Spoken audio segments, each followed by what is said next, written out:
Level 1. It starts with a message. A stranger. A pair of sneakers you don't own. You lifted the photo from someone else's page, priced it low. Low enough to feel like luck. An hour later, the money lands. The shoes never ship. It feels small, almost funny. No guilt yet, just adrenaline racing under your skin. You tell yourself it's a one-time thing. Rent's due. That's the whole reason. That should have been enough to stop you. It wasn't. Weeks pass. The listings multiply. One account gets flagged fast. 10 spread the risk. You borrow identities from strangers who don't ask questions. Rent profiles for a cut of the take. You learn the rhythm of it. Post, collect, disappear, repeat. Your mother notices the phone, the flinching. Freelance work, you tell her. The money buys new shoes. Dinner out.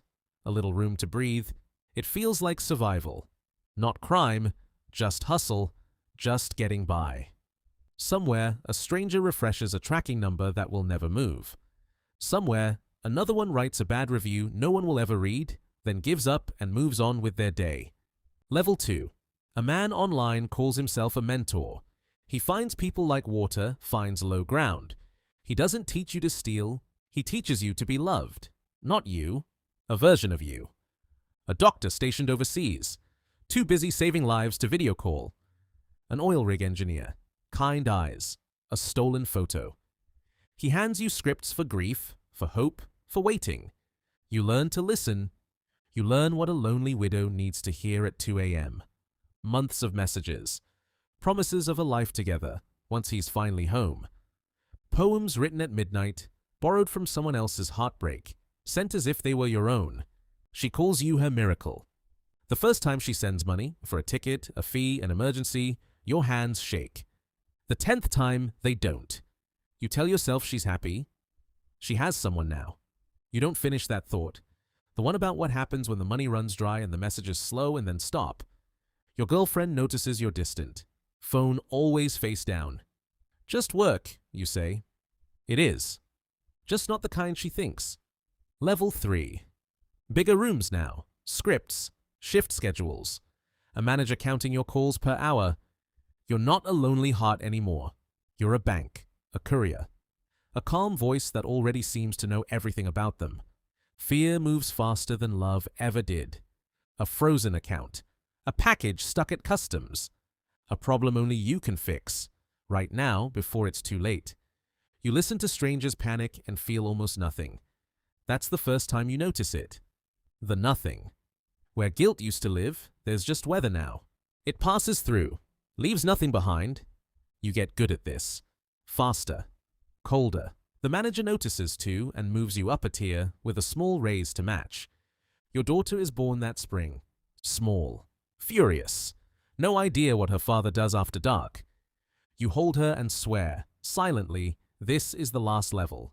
You don't believe yourself, not even as you say it. Level 4. Screens replace voices. You build a login page that looks exactly like the real one. Same logo, same blue button, same little padlock for comfort. An email lands in someone's inbox wearing their boss's name. One quiet favor, one urgent transfer. You never meet these people, never hear their voices crack. Distance makes it easy. Cruelty is always easiest from far away. The money stops feeling like money. Just numbers, sliding between accounts, weightless. You start dreaming in spreadsheets, rows of victims you'll never picture as people, never picture crying, never picture at all. Your wife asks about the hours, the second phone, the locked laptop. A startup, you say. Confidential. She believes you, because believing you is easier than the alternative. That's the moment everything really changes. Not the crime, the lie. Becoming a house you both quietly move into without her ever choosing it. Level 5. The mentor is gone. You've outgrown him. A new world opens. Bright charts, glowing apps, returns too good to be real. Group chats full of strangers cheering each other toward the next deposit. Screenshots of profits that never happened. Faces on video, warm and convincing, saying exactly what's needed. None of them real. You learn the slow game now. Weeks of friendly chat before you ever mention money, building trust like laying bricks. Patience pays better than pressure ever did. You watch a widow's life savings become a line on a graph. It only ever climbs. For her, on her screen, nowhere else. The nothing is comfortable now. Furniture in a room you live in. Years blur past. You miss your daughter's first day of school. You send gifts instead of showing up. Expensive ones, wrapped by someone else. She thanks you over video call, shy like you're a relative she barely knows. Looking back, you'd trade everything for one ordinary Tuesday you actually remember. Level 6. You stop scamming people yourself. You teach others to. A dozen headsets in a rented office. Each voice shaped by you. You remember being them. Nervous, apologetic, hanging up too soon, out of guilt. You don't warn them how fast that guilt disappears. You give speeches about targets, closing rates, like it's any job with a lanyard and a lunch break. There are bonuses now. Leaderboards on the wall. Someone brings a cake for the top earner every Friday. One recruit reminds you of yourself. Hands shaking after his first call. You watch the guilt drain out of him, week by week. Say nothing. You tell yourself you're just management now. Someone else says the words. That distinction stops meaning anything, even to you. Level 7. Teams beneath teams now, spread across borders. None of them seeing the whole picture. Money moves through companies that exist only on paper. A name, a number, nothing behind them. Lawyers who never ask and never look too closely at what they sign. You hire people who never ask what the business does. The salary answers for them. You buy stolen information in bulk. Spreadsheets, no faces attached, just rows and rows of names that used to belong to someone. Your mother calls, her voice smaller than you remember. You sound tired, she says. You sound far away. You are. You have been for years. You just hadn't said it out loud, until she did. Level 8. You stop being a person people meet. You become a system, thousands of messages, fired at once, synthetic voices on calls no human dials anymore, a face on a video screen that isn't a face at all, borrowed, generated, moving perfectly in sync with words you never said. You call it efficiency, call it scale. But scale means more widows on the other end of a screen, more fathers, more daughters, like your own. Losing everything to a kindness built in a lab. You stopped writing the messages yourself years ago. The machine writes better than you ever did. Faster, warmer, untraceable.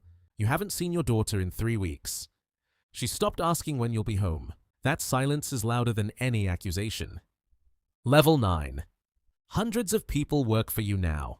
Countries you've never set foot in. Officials paid to stop looking. The money is beyond anything you imagined. Back when a fake pair of sneakers felt like a harmless lie. But peace disappeared. Levels ago. You flinch at unfamiliar numbers. Sleep with one eye on the door. You change hotels more than you used to change your clothes, never sleeping anywhere more than a few nights running. Investigators are circling. Quiet emails between agencies, frozen accounts, a name that keeps surfacing where it shouldn't. People you've never met know things about you that you never told anyone. Things you thought were buried for good. Your wife left months ago, took your daughter, no forwarding address. You tell yourself you'll fix it once this is over. It's never going to be over. Some part of you has known that for a long time. Level 10. You disappear, a new name on a new passport, a house too big for the silence inside it, more money than 3 lifetimes could spend. Almost nothing left you actually want. No one calls you by your real name anymore. Some days, not even you. You catch your reflection and forget, for a second, which face is supposed to be yours. At night, you think of the widow. The very first one. Her voice, still warm in your memory. Still calling you her miracle. Still waiting for a man who was never coming home. You wonder if she recovered? You'll never know. You made sure of that. You think of your daughter too, wherever she is now, whatever name she goes by in her own life. Looking back, the line was somewhere around a pair of shoes that never shipped. So long ago, it barely feels like your life at all. You just didn't notice at the time that you'd already crossed it. No one ever does, in the moment. That's what makes it so easy. Somewhere, tonight, a young man scrolls through a job listing. Lying in a bed that isn't quite big enough for him yet. Easy work, it says. Flexible hours. No experience required. He hesitates. 1 second. Thumb over the screen. He thinks of rent, of his mother's face when the bills come. Then he clicks apply. He has no idea. He's reading the first line of the exact same story you just finished living.